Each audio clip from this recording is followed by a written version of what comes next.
Ram Ram guys. तो ये अपनी स्कूटी है, देख लो।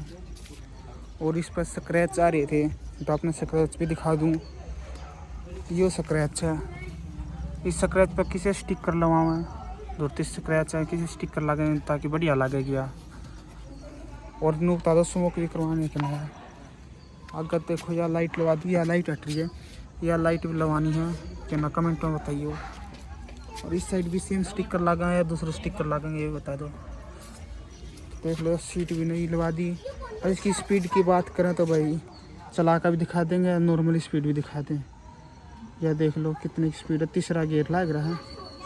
41 की स्पीड है, 41 की स्पीड जो है। और सेंसर की बात करें तो भाई अच्छा बिगला बंद करके दिखा दें कितना फास्ट सेंसर काम करे इसका। यो दबाया ब्रेक, गेला हट गया सेंसर भी।